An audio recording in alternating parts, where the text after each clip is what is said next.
Welcome back to the KB Money Show. It's your boy KB and Mr. Ivy League. This is season 2, episode 2, Yep.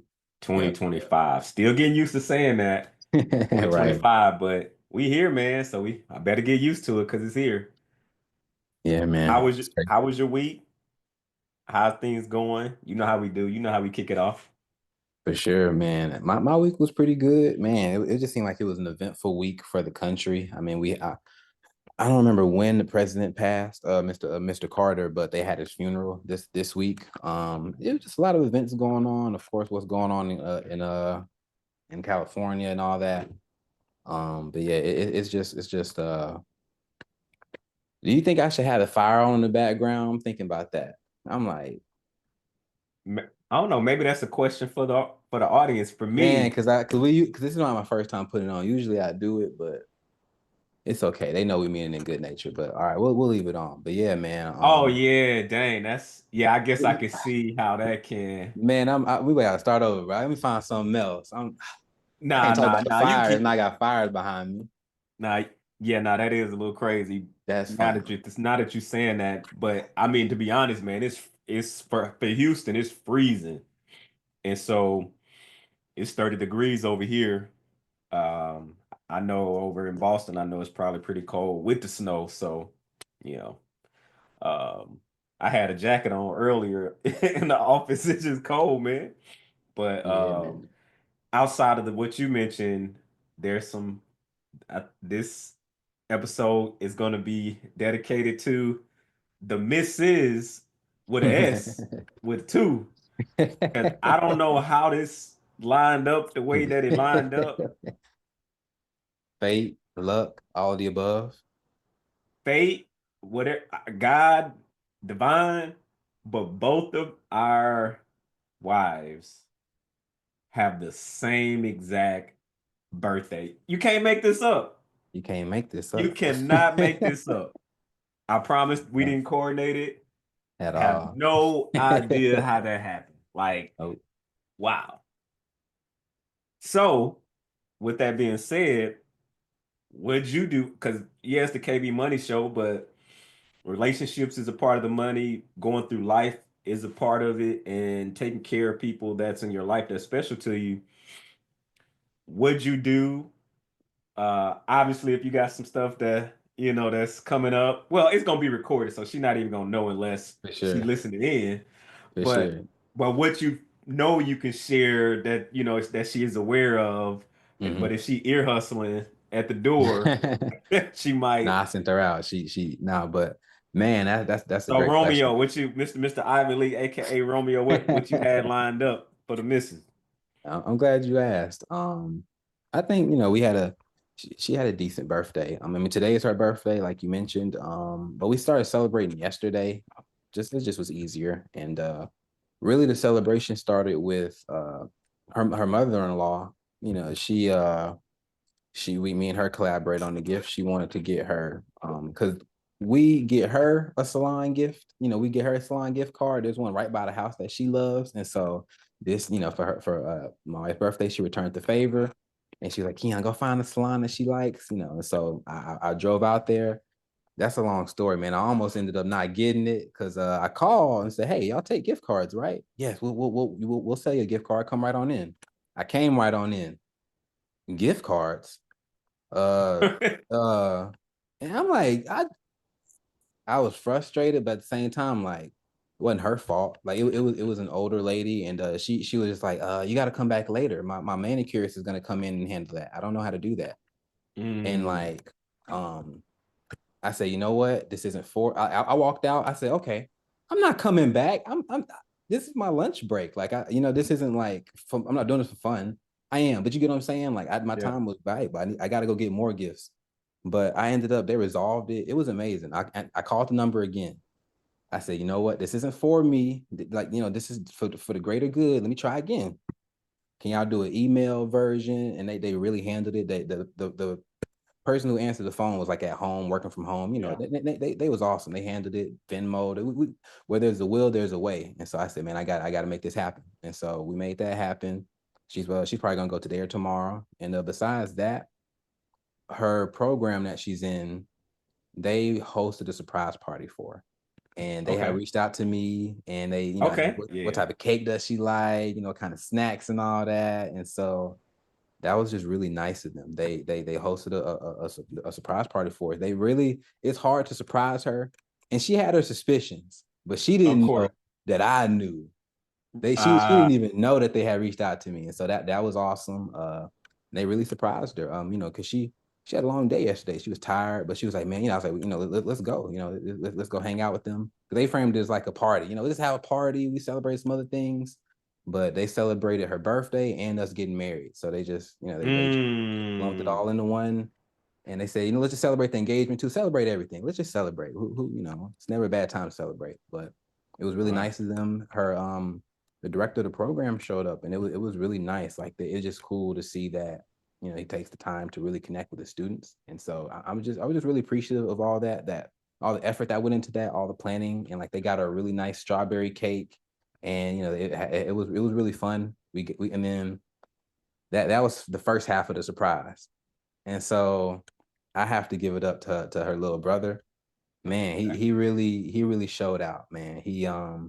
Me and him have been, a couple 2, 3, 4 days before, I ain't gonna reveal the magic, but just know me and him coordinated, and he hooked up the decorations. We might have to overlay a picture, but he done blew up the happy birthday balloons. I'm texting him like, hey man, in 20 more minutes we'll be coming. 10 more minutes, you know what I'm saying? And Yeah. so we coordinating all that. And so we're just coming from a party. And so she's already like, man, that was so fun. That was great. I'm Fact. tired. I'm ready to go. Yeah.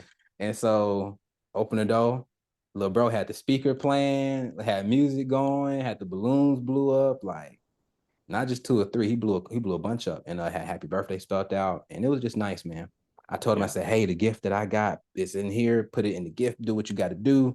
Man, he executed. I coached him, and he ran the play to perfection, man. Whoever gets him in the future, just know you're getting a good one. Nah. But in all seriousness, there's this other, she got a couple gifts that she really enjoyed. She's big into fragrances and things like that. So I Yeah. also on my lunch break, I ran and grabbed another fragrance, and and then a gift card from the fragrance store so she can pick out what she likes. And from there, that was right before midnight. Once midnight struck, we sung happy birthday again. And today we're looking to get a seafood boil. She misses the seafood boils that we got back in Gulfport. And Yeah. so we're Yeah. gonna try to see if we can go find one. We saw a couple good spots recommended. So I mean, worst case scenario, we can just default to a regular seafood spot. There's plenty out here in True. Boston. So we're just gonna go have a fun day and go celebrate with each other, and just enjoy the day, man. And that's a beautiful thing. That's a beautiful thing. When do y'all head out? When y'all going to leave? To for the No, restaurant. just getting out the house and doing all that.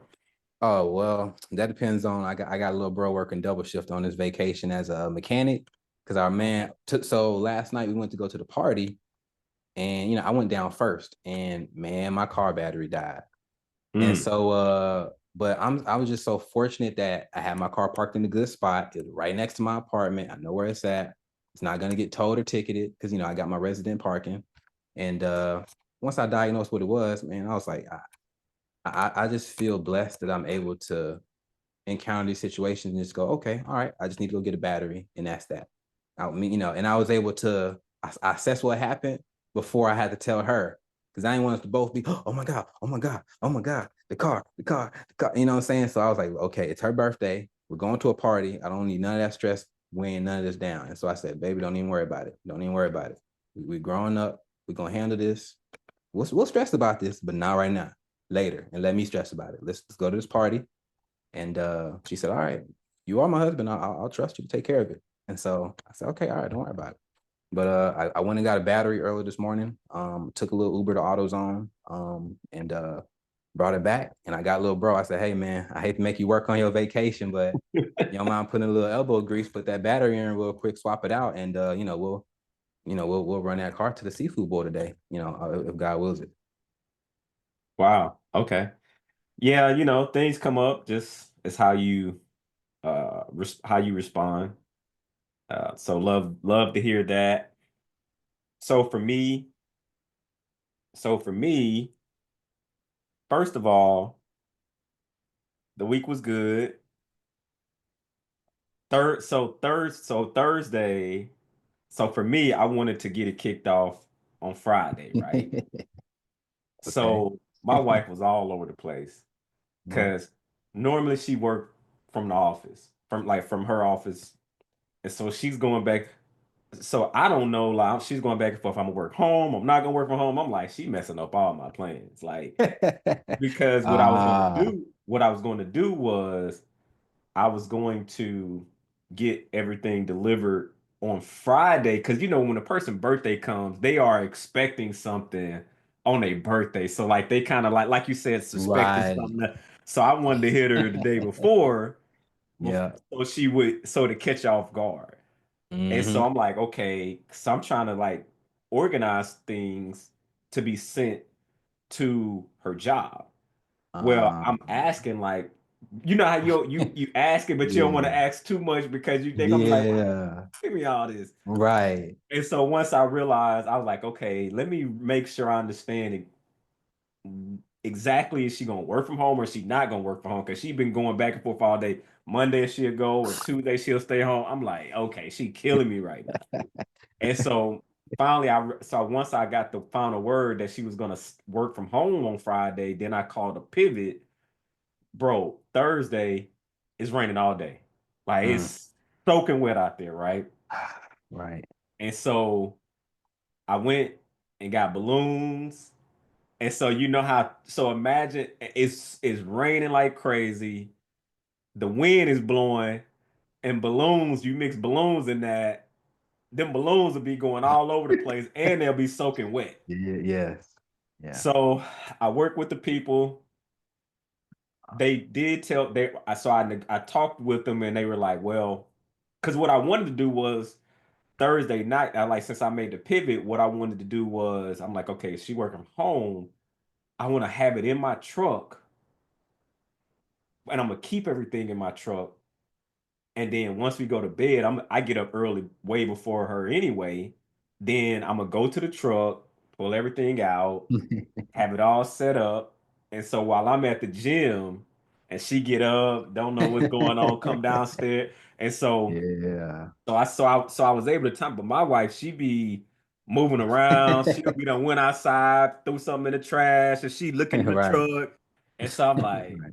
I had to like play it right, but I pulled it off. And so when she woke up and so I got her flowers and I got her a dozen of balloons. I don't know if you could see that.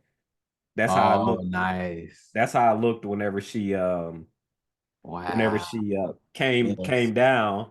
And so that's how our morning started. And so obviously you feeling good, whenever Right. your morning start that way because it catch you off guard. So of course I got a text and all that good stuff. And then from there, I took her to dinner last night, impromptu. We went to a steakhouse. She's real easy. She don't be wanting a lot. Like she just want food. Like she love food. So Right. anytime food is in the mix, she's good. And so today this morning, I got up really early and I went and got coffee. I went and got coffee and cards, right? Yeah. So I went to a specialty coffee shop. So I went down there when they opened and then got her, she like flat white. I don't know if you know what that is.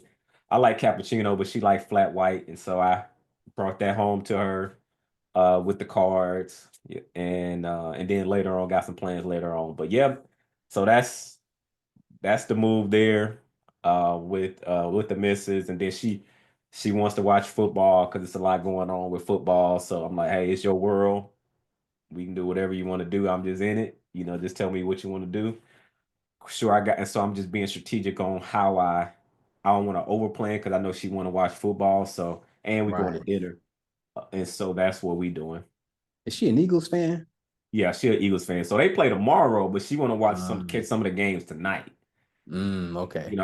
Kind of after dinner. So I'm like, all right, cool. As long as you're good, I'm good. Right. Yeah. Okay. Yep. So that's what we're doing.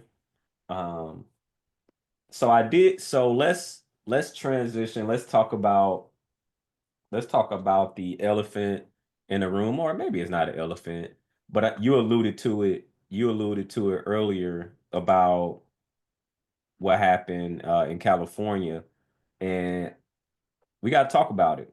We got to talk about, and I'm going to cue it up. I'm going to do a screen share right now.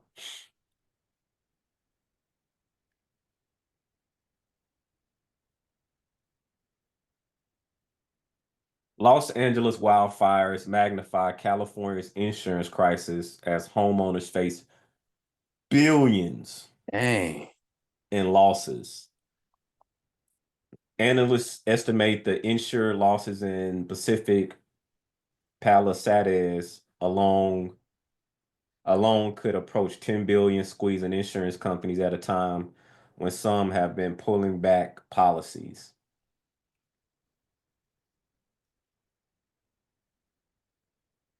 And if you know, with the insurance, some insurance has been pulling out of California, and with that, what happens when your house burned down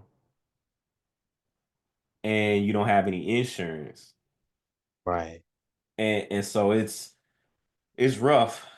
It's rough, and it's still going on now. But let's just get into it, because as we're building wealth for ourselves, these are things we got to think about, whether you live in California or you don't. But now I just have you really thinking about things that maybe you hadn't thought about before. Maybe it's hurricanes, and does your city cover it? Because maybe hurricane is the exclusions, or Mhm. maybe they don't cover that part of it, or maybe they don't cover earthquakes, or like making sure you're reading the fine print, because when something actually happens, will it cover your home? Because when it comes to homes, it's a significant cost, right? The wind-driven wildfires burning out of control in Los Angeles area couldn't have emerged at a more perilous moment for California homeowners, as officials try to rehab what they conceded is a deepening insurance crisis. We were all thinking 2025 is going to be the year insurers regain their appetite for the market in California.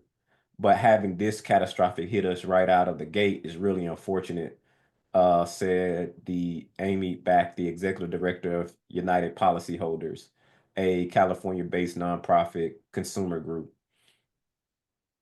The State Department of Insurance issued a new regulation last month meant to turn the tide of some of the largest insurance companies refusing to take on new customers in California, or decisions not to renew policies of current ones. Wow. I'm just scrolling down, seeing if there's anything else of significance to mention here. Man, it's really unfortunate. Let me see. So that's just some pictures. Some homeowners are going naked without insurance in states where it's too expensive. Sheesh. That's an article there. Property loss there. I'm just scrolling down, seeing if there's anything else to cover. Yeah, let's talk about that, man. I'm gonna stop sharing, bring us back. But as I was reading that, just touching some of the high points on the article, sure, it's a much deeper, broader conversation. You're talking about the state legislation, all of that going on, then the federal, and like where that going on. You probably heard Trump call out Gavin Newsome and say he should be fired immediately. And to be honest with you, it's not that I disagree with Trump, but to be honest, right now, when you done lost your home, you don't care about none of that, the political pointing back and forth, and you need answers because you are in a state of emergency. You don't care about none of that right now, you know. Yeah, no, that's real. I think that's a good point. Like I was thinking about this. You mentioned hurricanes. This reminds me of Katrina in the sense Yeah. of, yes, the immediate impact of the storm itself, but also just the crisis and just how long it took to recover. Like people getting bused to different areas to live at. Like, could you Yeah, I remember that. imagine? That's crazy. And so I'm thinking about, like, the situation was made. It was very real to me in the sense that I know someone who, they're from California, and they were fortunate their home, their home survived, and they know people who didn't. And so people Right. reached out to them and said, hey, can we stay with y'all? Like, we ain't got nowhere else to Mhm. go. Our house is burnt. And so, they say yeah. And so, just like, I don't know, it's This is real. Like I said, this is it makes you think about, like you said, how can you prepare for, I guess, the most likely crisis in your area. You know, being from Gulfport, Mississippi, we definitely, I mean, it's almost yearly guaranteed some type of hurricane to happen. And I think, I don't know, it's a lot to be said about the insurance system. I, I think that, I don't know. I don't even want to offer my thoughts too much on that because I don't know what they'll do. It ain't gonna change too much. But in terms of insurance, I don't even, because I'm not a homeowner. I haven't bought a home. I know you have, so maybe you can break this down to me. I'm thinking about it like car insurance. Like it's mandatory. Like, you know what I'm saying? Like I can't drive my car without that, or else I'm getting locked up. So I'm like, how can they allow people to not have insurance on their home? That's that's 5 times the value of your car, 10 times, 20 times. Yeah. I don't see how that, I don't want to say we should probably shouldn't have insurance companies for homes, but I'm not trying to, I don't want to get canceled, or I don't know, I don't want big brother to look at me wrong, but I don't know. Maybe I just don't like the idea of I'm relying on this company to save me, and they can just in the blink, we not can, they have. They've said, no, we're not gonna save y'all this year if something happens. That's not, I don't think that's a coincidence that they would cut the coverage like that. That's I know that okay, I'm reading in between the lines of what you're saying. it's a dirty game. And it's like, Yeah, yeah. I don't want to say it. So think about this. So I'm always thinking about it from the money perspective. Where my mind went was,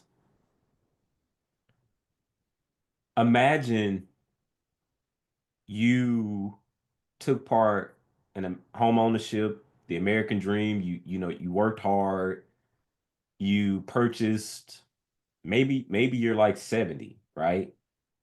70 years old, maybe you have a net worth about 3 or 4 million, but most of it is in the home that you purchased, and maybe like 2 or 3 of that is in the home that you purchased. You got to think, Mhm. this is California. Those homes are those homes are expensive. Even the most modest home could be $1 million. So, and that's why I'm using an example of someone that may have gotten in like way, maybe they purchased their home in the 90s, or maybe they purchased it in the 80s, and that has been their home, and just over time they've still been there, and maybe they've done some renovations or what have you, but the value grew.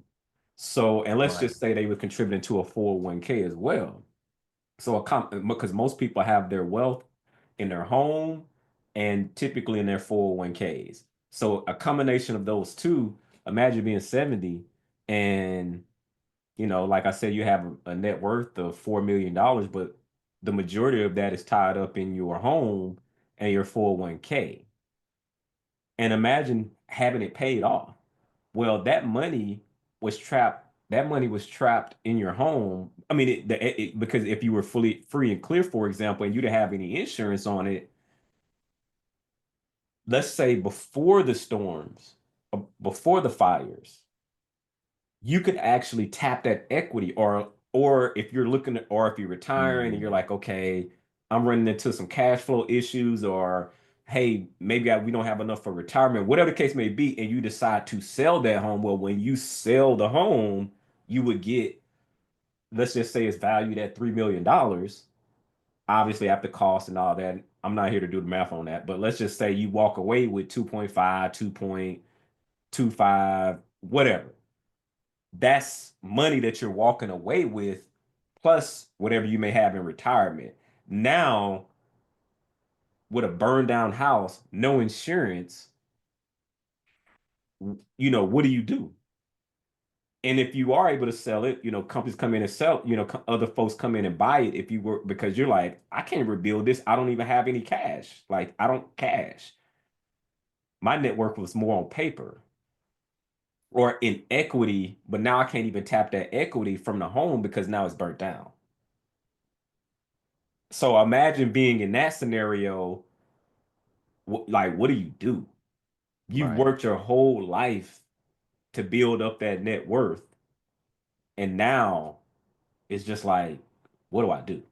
So that's where my mind went. That's where my mind went with it. And yeah, it's unfortunate, man. It's unfortunate. I guess I just, for our viewers, I'm just wondering. So, if you can't rely on the insurance company, just shift it to the individuals. What can we do to protect our homes? What can we do? Because I just, I think of Ramsey, like, man, I think that the idea of once you got a home paid off, you clear, you good. I'm sure some of them had homes, like you said, paid off and clear. They like, okay, we good. We ain't got to really worry about much else. Now they got to worry again. So how do I prevent myself from having? Let's talk about that aspect. What do you think? If you don't have insurance coverage, I could be so wrong, and I'm learning on this journey. Maybe uh, it's a question I'm for sure going to pose to an expert.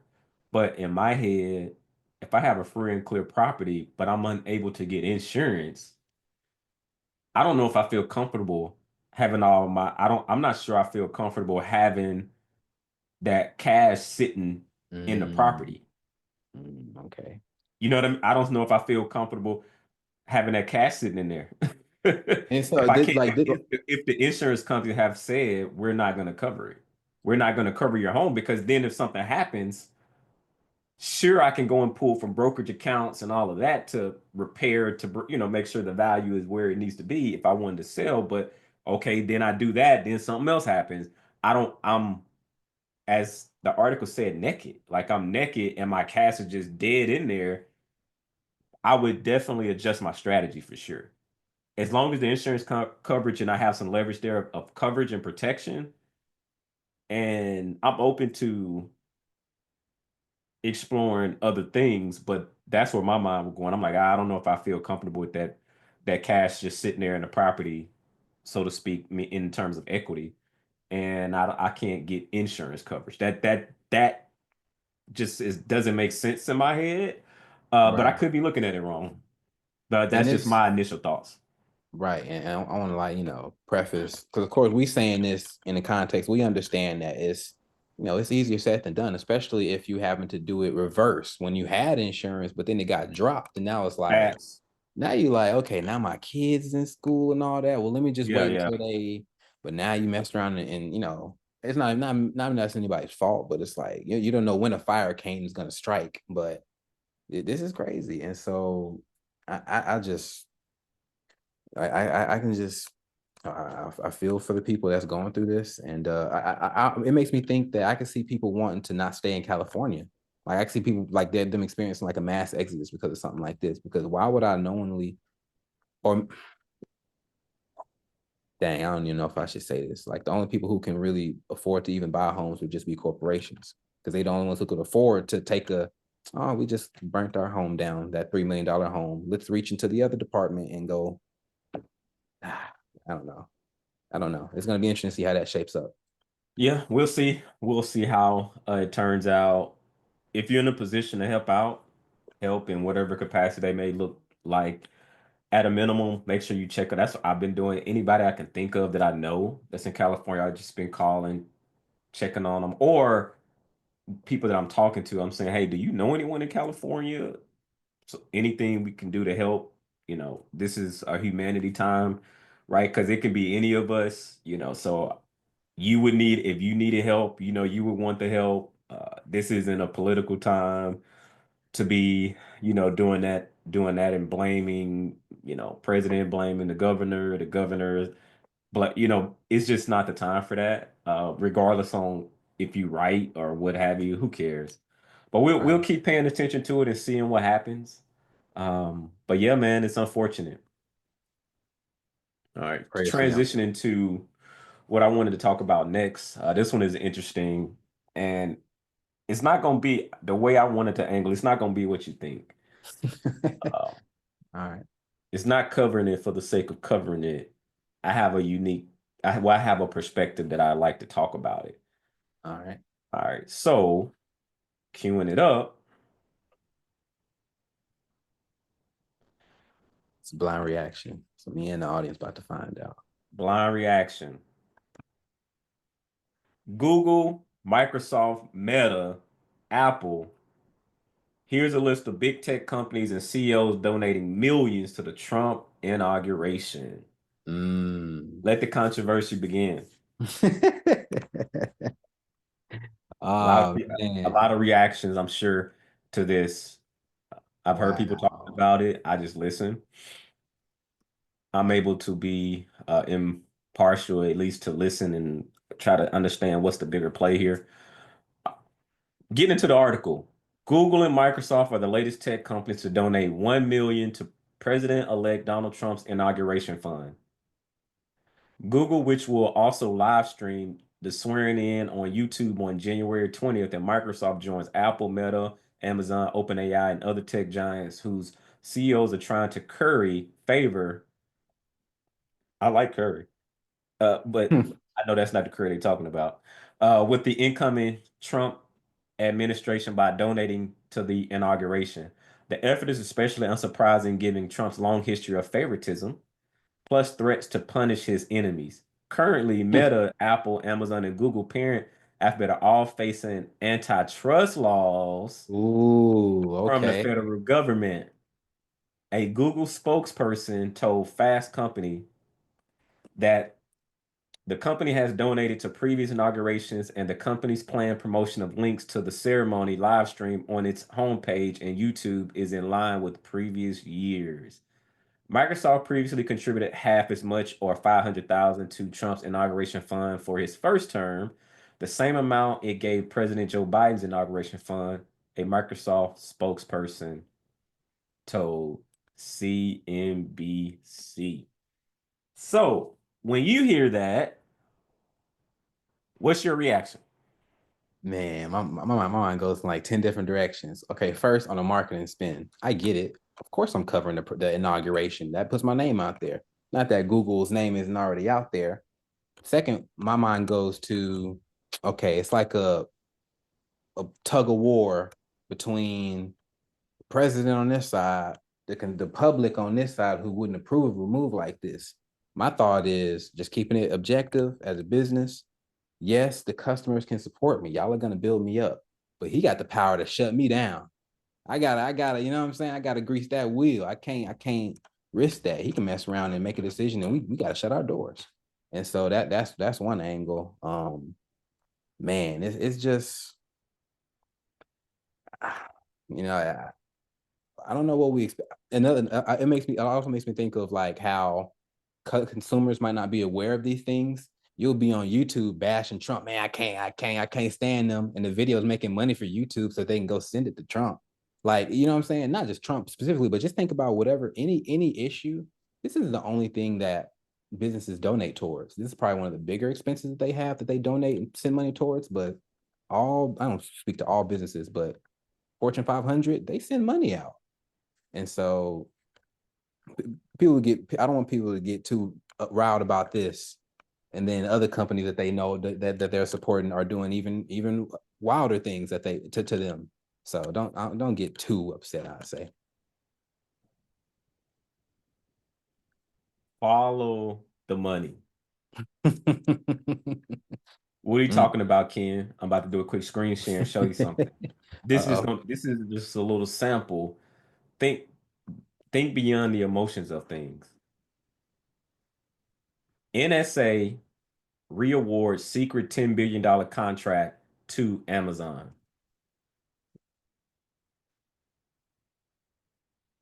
Don't worry about the article. I just wanted to show you that real quick. AWS, do you know who AWS is? Yes. No web services, but who's CEO? It's Amazon. It's just Amazon. Oh yeah. It's part of Amazon. Mm-hmm. NSA, That's government big. agency, Yeah. contract, that's $10 billion. Mm. Like, make the connection. Make the connection. Like, connect it. This isn't personal. This is, hey, this is the president that's coming in. Amazon. Huh? Like I'm thinking, I'm just processing that. What does Amazon know about space? What does NSA need from them? But doesn't matter. They got the contract. Oh, but you know, they're web services. Okay, that's right. It was AWS. Okay. Oh, interesting. Wow.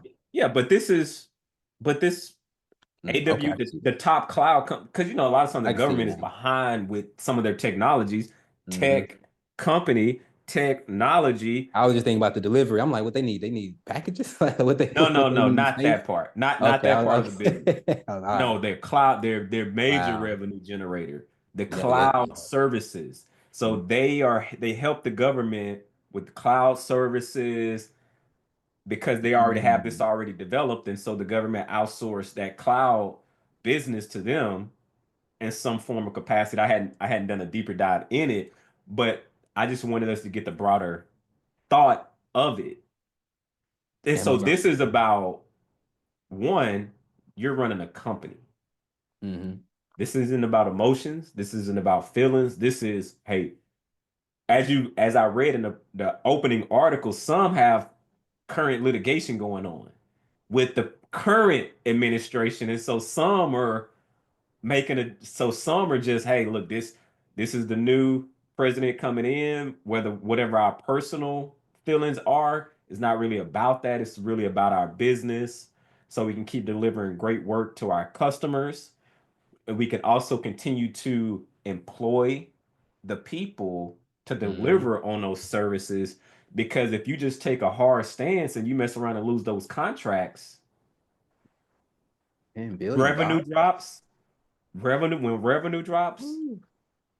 you know what comes after revenue drops. People drop. Them jobs drop. Man, Right. jeez. And so just think bigger when you see that. And so that's where my mind went when I saw that. It was like, hey, and we gotta stop being so emotional. Man, We gotta no. stop being so emotional. And so what is the takeaway here? Mhm. It's a business. It It's, is. it's it's a business. You are a business. We are a business. And you can move accordingly too, even if it's someone that you agree with, and or if it's someone you do not agree with. Make sure you're taking care of business first. This Hmm. stuff, and don't make it so personal. Yeah, man, that's interesting. I'm still I'm still, the sales in me is still wrapping my head around that $10 billion contract. You saying don't get emotional. I know them salesmen when they got that sign on the dotted line, they was in the office doing cartwheels, man. That's awesome. Like just thinking about something like that. And I'm also thinking about Amazon's gonna have to employ probably more people to fulfill this contract. And so a lot of people are going to be getting work from this. So like this is, I mean, for Amazon, this is a big win. So my thing is be guided by But the but all but emotions. but there's opportunities for contracts for all of them in certain capacity, and then also just making sure the government doesn't get involved with some of their current business dealings, or at least they have some Mm, representation on Congress and they can go and talk through some things, and maybe not, it might not be as intense as it currently is, and maybe they can work towards some type of an arrangement and agreement that is favorable for both sides. And so that article was back in 2022. So it wasn't like that this is the most recent, but my point was there's billions on the line when it comes to these things. And so you're just like, "Oh my God, they contributed to Trump." right. Come on, like let's push that aside just for a second. Right. Like push that aside. Right. And let's think about, like, okay, why are they doing what they're doing? Another scenario, Meta. I don't know if you've seen all the different moves that Meta is doing There was one. as well. I want to save that for another segment. We're not gonna we that's gonna I'm gonna pull that up real quick, and that's gonna be a whole separate segment on what Meta is doing. Yeah. Yeah. Man. Shout out to Amazon. Man, that's they got a big win, man. Wow. Yeah, but that's been going on. But yeah, it wasn't about Amazon in particular because the article was kind of just saying what all Hmm. of the tech was like, what the other Man. what people are contributing to the inauguration in general. So let's not make this about Amazon. They all, Right. in some capacity, this is business for them. That's the whole point of it. It makes me think about because we regularly talk about CEOs. It really makes you respect the weight and all the implications of their decisions. They're not just deciding one thing.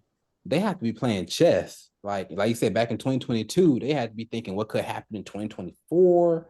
Like it just, man, it's easy for of course, everybody can improve. So no one's above criticism, but it makes you think like, man, they're in the hot seat. I wouldn't mind getting paid that much, but also I don't know if I want all that responsibility. You're responsible for it. Your decisions can affect billions. Someone's decision affected 10 billions. Wow. So with that being said, 10 B's. That's okay. that's one deal. Okay. So I'm excited now. yeah, I'm going in a different direction just because of what what we talked about. I believe it'll be a good flow. Mm-hmm. So, Meta, Mark Zuckerberg has ended Meta's decision to end fact checking. Mm. Wow. Man. Now, it's controversial, and I'm gonna tell you why. I Mm-hmm. don't have all the answers, but I'm gonna tell you why. So I'm about to, and let's talk about what Joe Biden had to say about it. Biden calls Meta's decision to end fact checking really shameful. Mm.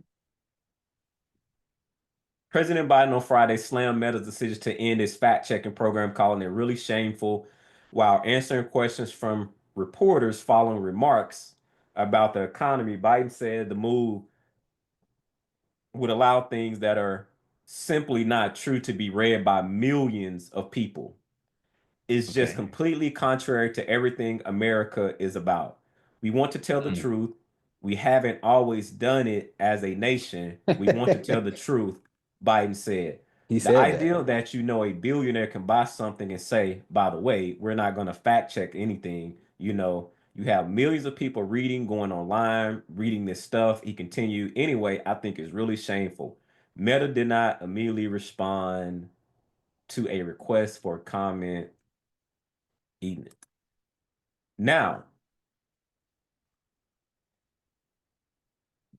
when you hear that, what do you think about based on the previous segment we just covered? Let's bring it all Mm. together. Mm.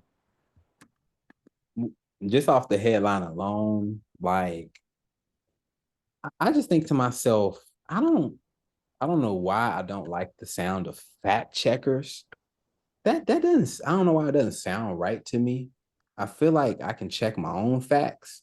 And I feel like if I heard that this existed in another country, we would look down on them like, oh, y'all got fact checkers on y'all social media? They look through stuff before y'all can see it. Like, how does that work? And so like I don't know. I just already looked at it funny, and I saw a post, another headline that said the fact checker saying to Mark Zuckerberg, "We wasn't checking the facts anyway. We wasn't working." And so I'm like, what are we doing? What are we talking about? And I hear what Biden says, and I'm like, if Biden doesn't already think people are reading misinformation online, if he, I don't, this is already happening. So there are already a bunch of misinformation out there, but I just I don't know. I just feel like there's better ways to allocate resources than fact checkers. Like I just feel like money could go to better things. You know what I mean? Yeah. Yeah. And so I got something else I want to show you to bring it full circle, right? Right. I'm trying to they trying to make me subscribe to all this stuff. I don't want to do that. All right. So I just had to find a good one as you was talking. All right. But I was listening. All right, cool. Now, let's go to this one. Meta eliminates fact checking and latest bow to Trump.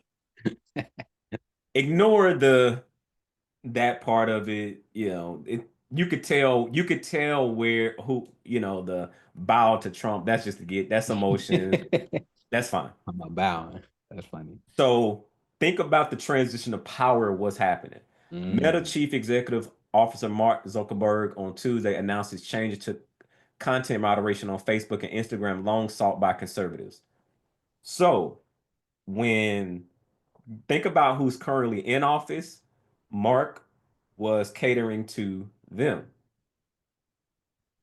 because of his business, Mm. which means there was some people being censored because some of this was based on whose truth that wanted to be shared. And so Not others were being fact checked and they weren't telling the truth, but maybe they weren't telling the narrative that they wanted to be shared. And so it was false. yeah, Now leadership is changing. And guess what Mark is doing? balance. Adjusting. I mean, yeah, Why? just Why is he adjusting? money. Let's bring it all together. Let's bring it all together. Like once we remove the because that headline felt like when you hear that headline, you like, oh, like That was bowing funny. to Trump, like, dang, they make like he's serving Trump, Yeah, like, he Pope or or something. it depending on whose side you're on, you felt something, right? Mm, But going back to my previous segment, now you're seeing how all of this stuff is connected, and you see why companies are making certain moves because they're making adjustments for the incoming administration mm. going somewhere. Coming closer into the camera. Let me zoom it in. Brent, come closer. I need you to I come a little closer. There we go. Cause you're like, Ken, what does this have to do with anything? I'm not making no money from these companies. What adjustments are you making in your life based on the incoming wow, administration? Because you are business too. wow. That's it, man. You ain't hear any emotions in that. It's just like, hey, this is what pivots, what adjustments do I need to make for my household based on the new administration? And I can be objective about it, and it's a business decision.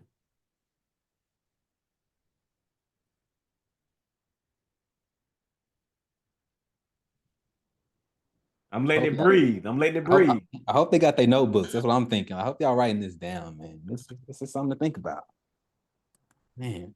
We get caught up in the back and we get swallowed up in the back and forth of things, but this is the real talk that we need to talk as Americans, regardless on what side you're on. Like as you can see with companies, they're hedging. They're like, oh, hey, well, that's the direction. Okay, we need to make an adjustment. This person, they and all. Okay, we need to make an adjustment. What are the policies? Like, what's the implications so we can navigate things because this has implications on revenue. Yeah, man. And I could hear a naysayer, or I could see someone propose the argument, but no, you have to think about the long term. Trump is only going to be in office for 4 years, or any given administration will only be in office for 4 years. And here's what I'll say to that. Yes, I do agree that there has to always be some form of long term planning, at least some type of consideration for the future. But something I've noticed is that there are windows. It's like sometimes in business, there are just these windows, kind of like that. Not to keep referencing that $10 billion contract. That's not just going to be available at your front door every day. That probably took a lot of work, a lot of people building relationships over time. But sometimes you only have a 2 year stretch to make a certain type of money. Or, you know what I'm saying? You have to get it while you can get it. Think about the NFL, think about the NBA.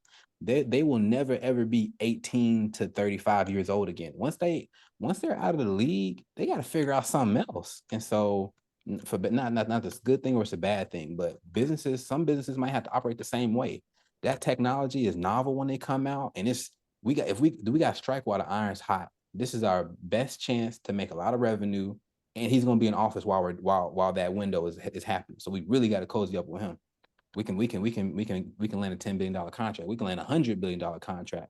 It might not be on the table by the time the next administration's in office. We got to strike now. Love it. Love it. I'm doing another pivot. Move. because this is a beautiful pivot. Moving on to our next segment. I don't need to do a screen share for this one, but 41% of companies worldwide plan to reduce workforces by 2030 due to AI, Mm, based on the World Economic Forum study. We talk about the pivot, we talk about where we see the economy going, we talk about the direction. This is all correlated. So when you hear mm, that, based on the last thing that you said, by 2030 is 2025.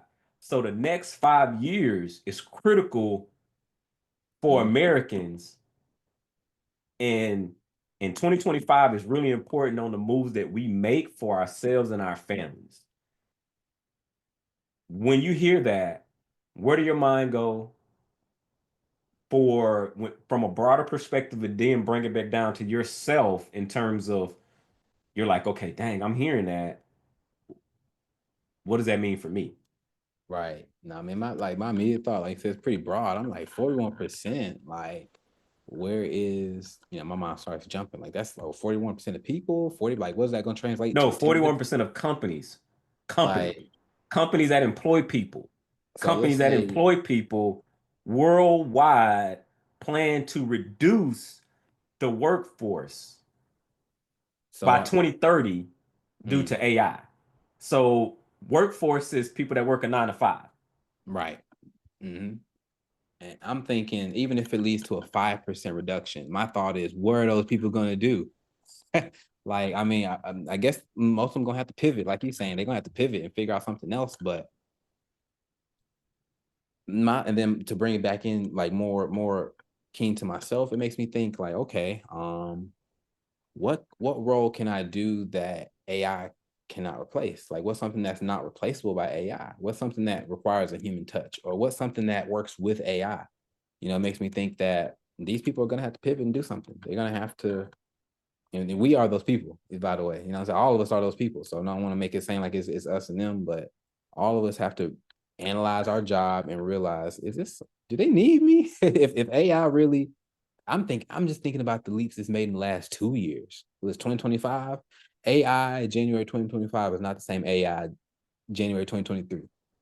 You you might not be leveling up, but AI is. And so you better catch up, strategize, and figure out some type of way to make sure that you're irreplaceable. Because if you're not, you know what I'm saying? Like, it's money to be made, and companies like to make money. They don't like to waste it though. So they feel like they can get more efficiency from Cortana or something.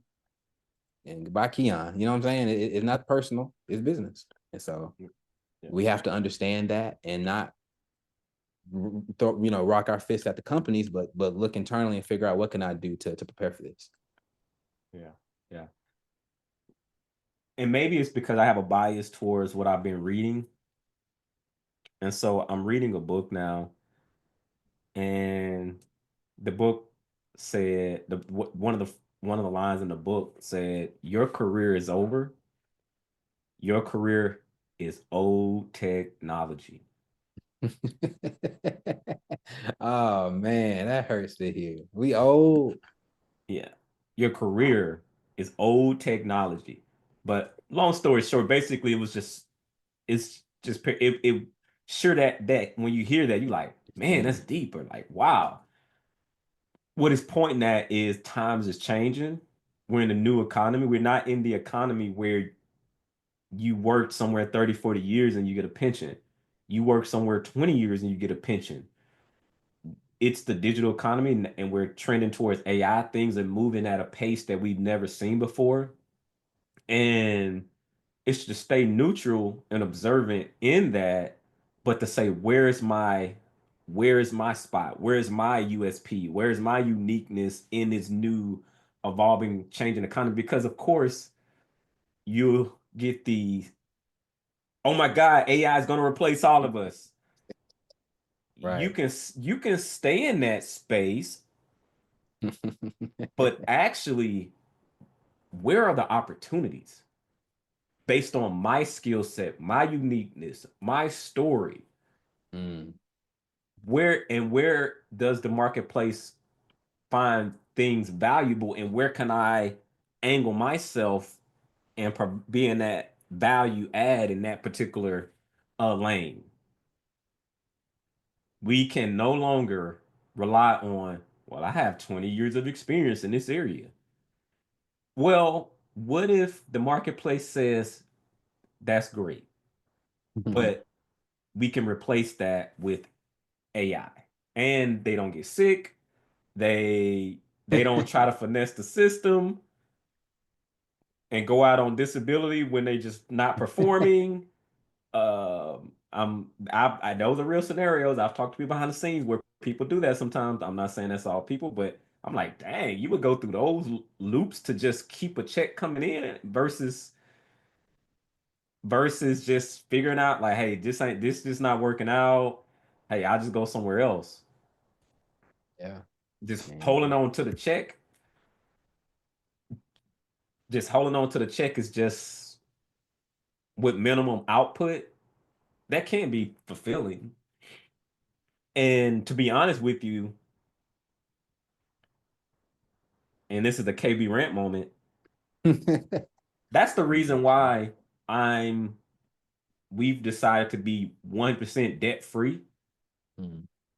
is to make sure we're not doing things just for the check. Mm. Okay.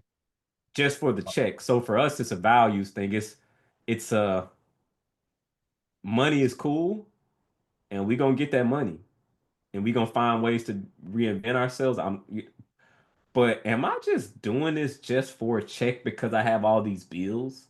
Am I like just make doing the bare minimum just because I really can't afford to leave my job?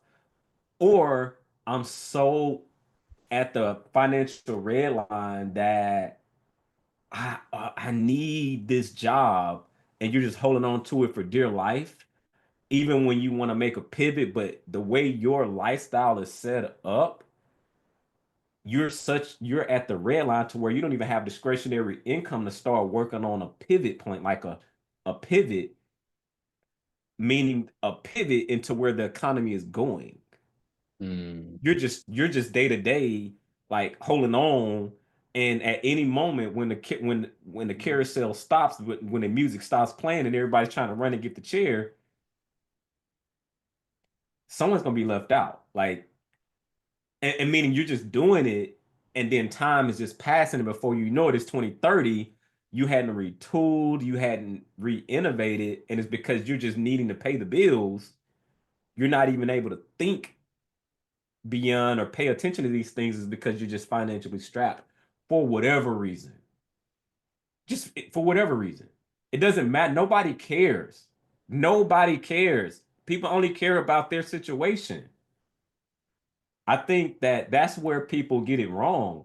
I'm not saying nobody cares about you or me, but most people, hey, I got enough going on in my own life. Like, nobody cares that you're broke. Nobody cares if you reskill. Mm. Nobody cares if you go homeless. Mm. They don't. Nobody cares if your house burn up. Wow. Yeah. Nobody cares if you have a tornado and tear down your house. Nobody cares if you have a hurricane. Nobody cares if you become debt free and you win it. They Mm. probably feeling some type of way you did it. So you probably need to shut your mouth. So I probably, advice me taking myself, but I had someone, I ain't gonna say no names, said to me and my wife,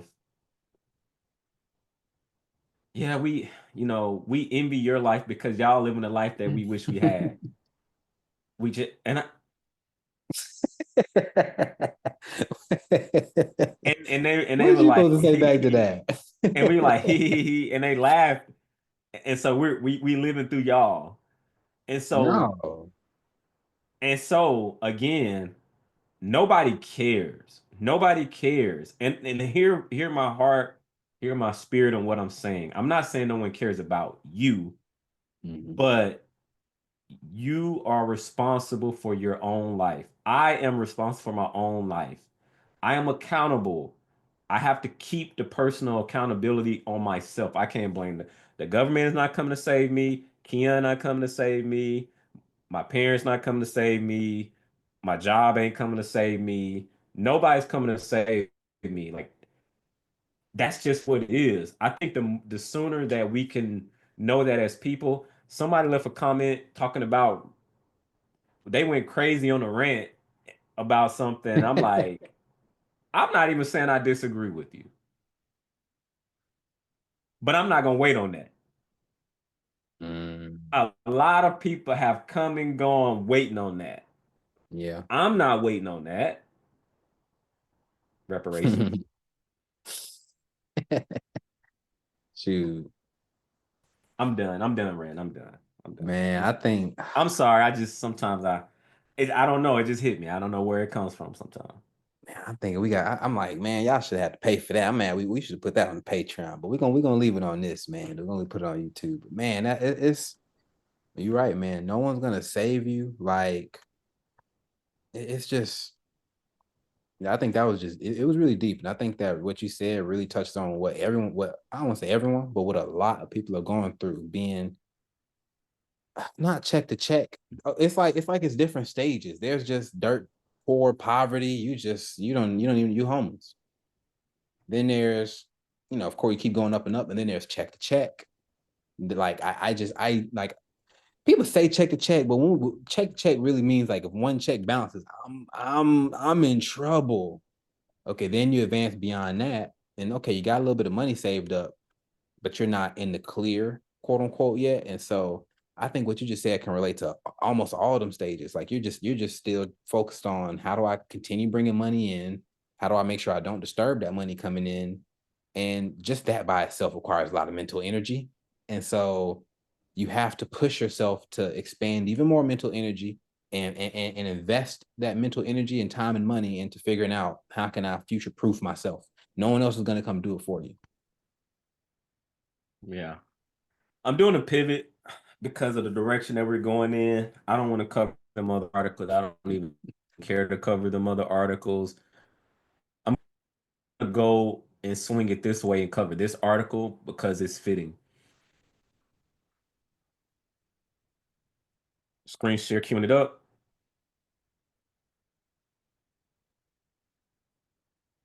Normal in America is broke and stupid. Dave Ramsey urges you to Yeah. figure out what everyone else is doing and run in the opposite direction if you want financial freedom. Mm. Let's get into it.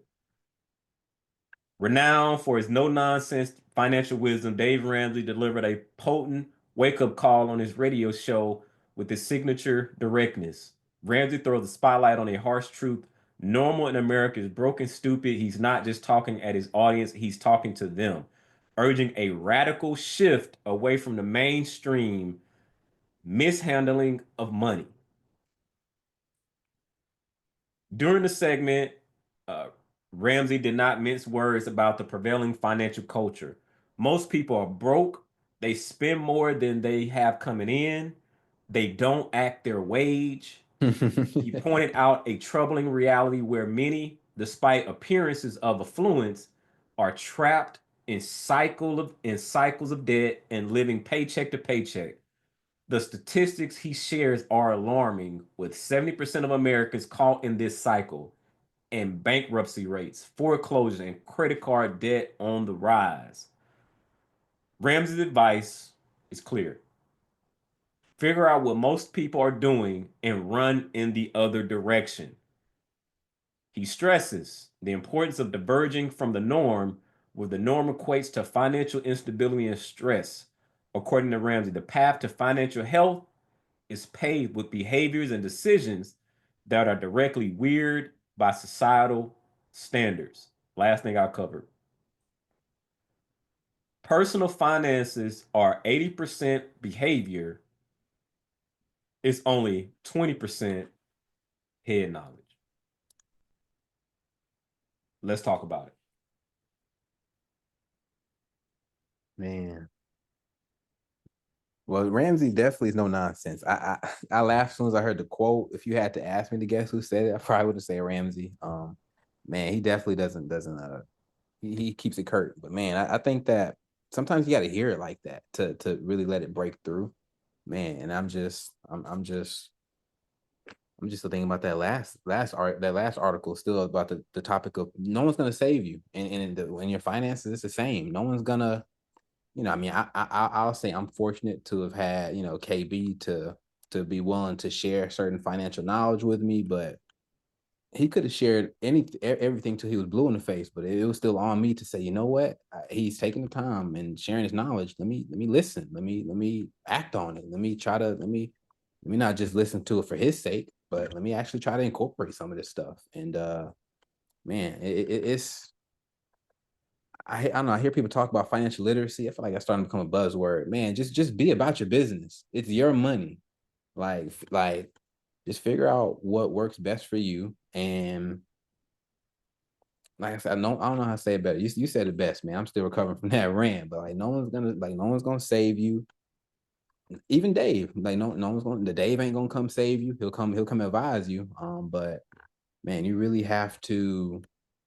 I think what did you say the percentage was? Was it behavior versus like emotion? And Yeah, it's the Pareto principle, the 80-20 rule. 80% is behavior and it's 20% head knowledge.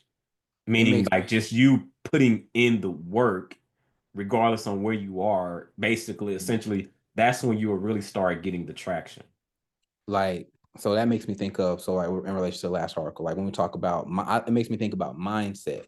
How you talk about how instead of trying to prepare and pivot for the future, instead of being prepared for the future, you're just so stuck in keeping your current state, which you love. You like your current state so much that you don't want it to let go of it.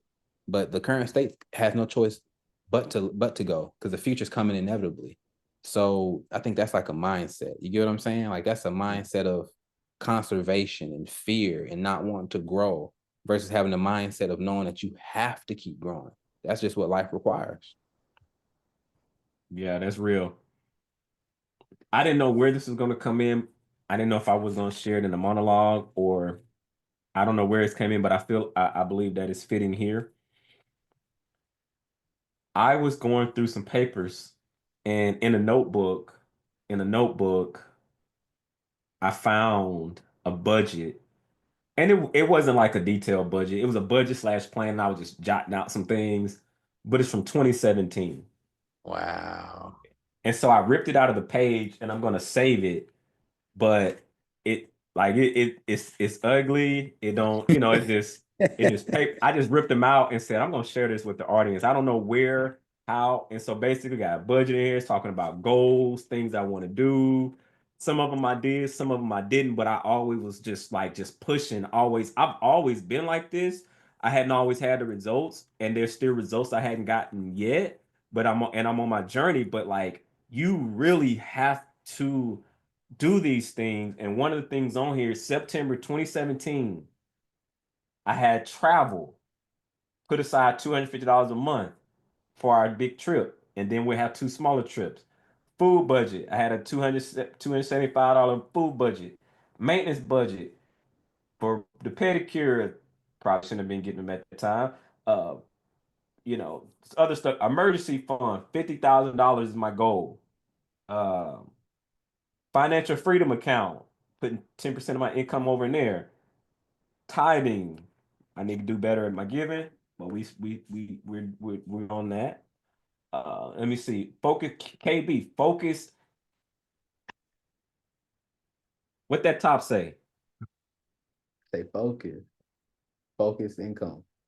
KB, focus on your income. Mm, 2, network in the evenings. mm. 3, set up your retirement accounts. Make sure your retirement accounts. Um, and it just has a breakdown of a whole bunch of stuff. Wait, I gotta ask you. So what prompt did you put in Chat GPT to get this? There wasn't a prompt. I just wrote this down. Like it You wasn't mean you even a just took chat. your brain and really sat down and grabbed a piece of paper and wrote down something? And just wrote it down. Like It's ugly. It went like this ain't a spreadsheet. I just wrote it. I wrote it down. The back is full. There's a whole bunch going on the back. I was writing down like K. I was after. I'm like something's going on with my situation. I want to improve it. I want to get better. So I just got the right. Like I was writing. Right. I was writing down. It said immediate goals. We need to get some life insurance. Um, I need to read books. It's some book. I wrote books, exam dates. Yeah, it's a bunch of stuff on here. It's just kind of scattered. Then I wrote 2018 goals. Uh, and then it just got a bunch of other stuff on here. But a lot of this stuff on here when I was looking at it, I was like, wow, like because you in that season, in that present time, you just doing something, but then like if you fast forward it and then you go back and look, you like, I'm not here by accident. As Mm, ugly as ugly or whatever pain and suffering or whatever the wins and losses, this actually there was some type of intentionality behind this. And I'm not even where I want to be, but I'm way ahead of where I was in 2017. But all those things I was doing along the way compounding, compounding, compounding because I didn't want to be normal. I saw what that looked like growing up. I didn't want it. I wanted better. I wanted better. And I still want better and more. But not for more sake, for more options sake. For whenever you have the ebb and flows of if a company talking about laying you off, your finances set up in a way where you're like, dang, it sucks. But I'm cool. Not like my whole life is turned upside down because I'm strapped with debt. I'm literally 1 month away from catastrophic situation. And then if you fast forward a few months, my car gonna get repoed, my house gonna start getting foreclosed on. Like I did not want that life. I didn't want normal. So I saw normal. I was a part of normal, and I was like, I gotta figure something out. Like this ain't working. Like this. And so my point is, do something different. man. And Do something different. What you're doing is not working. If it was working, you'll be where you want to be. You got to do something different. Whether you got to get some help, you got to figure it out. I'm starting a journey next week in a men's group, and one of the things in there it said that what you have to track things. You're here. There's a reason you're here because what you're doing is not working. Trust the process. So you might need to get under someone else's system who has proven results of where you want to be and follow it and don't add none of your foolish don't patterns have the that you got recipe. going on right now and trust the process because they have the results. Mm, wow. I like that. Hey. Hey, thank y'all for tuning in. I'm done. I ain't got nothing else. I'm done. Patreon right there. I'm telling you, we gotta I'm keep, man. done. We gotta start tuning in, man. Well, this is good, man. That was that wow, man. It just I don't even know where to hop in right there because that at the end just like find somebody. But man, I want to sprinkle this in too. I'm gonna take it deep, man. Like so 2017, I'm just flashing forward. Like I'm just thinking about something that you might not even like have thought about. Like while you're going on, this is why it's important to just continue traveling on that journey of becoming the best version of yourself because it will impact you, but you don't realize the impact it'll have on those around you. Like this definitely I'm sure this is around that same time when you was putting that bug on my ear of like, hey, Keon, like there's schools outside of Mississippi that you could go to. In fact, there's a whole Ivy League. They have business schools. I know you're interested in business. And you can mess around and go and get a free ride and mess around, pay less than you would have paid going to school in Mississippi. And so my point is, like, once you start tapping into that inner light, it shines on the other people too, and you can help Mm. activate their inner light. And so I really think that we're gonna challenge the people that's listening to this people that's listening to this, they're the type of people that want the best for themselves. And so I'm telling you, it hit different when you're able to start affecting others positively with that, man. And I gotta say, it's very commendable as someone who's been witness to the journey. I gotta tell y'all, KB isn't lying. Like, I watched him put in the work, and just I noticed the mental shift. I grew. I noticed the mental. I guess it's kind of like they be saying, your frontal lobe developed. You know what I'm saying? Like, you just realize, like, this. I got clear on what I wanted, and I started working on the plan to make it happen. And so, yeah, and I bring up it's funny, man. That's why I asked you about ChatGPT. You know, it's funny. I feel like nowadays we're just gonna ChatGPT every problem away. But man, back in the day, I saw a meme yesterday that said it was like, man, I had a flashback to school before ChatGPT when I had to actually use my brain. And I'm like, no, back then we really did. Like, Yeah. and for something like what you had to do, that activity, you couldn't just Google, oh, okay, how to fix my life. You had to really sit down and think and say, okay, nah, I'm sick of this. Write that down. Nah, I want this. Write that down. And so I'm not bashing ChatGPT, but I'm saying, y'all, before you just run to the GPT, do some internal thinking, do some real reflecting, and bring that to the GPT. You know what I'm saying? But don't just nothing. Even the technology itself ain't gonna save you. You still got to figure out how to make the technology save you. It ain't gonna just jump out the computer and make the plan for you. But man, it just, I don't know, just a testament to what happens when you set a plan and just work it one day at a time. I'll put it like that, one day at a time. One day at a time. Hey, we love y'all, man. We out of here. Make sure y'all like, comment, and subscribe for those that's still listening. And we'll catch y'all on the next episode. Peace. Peace.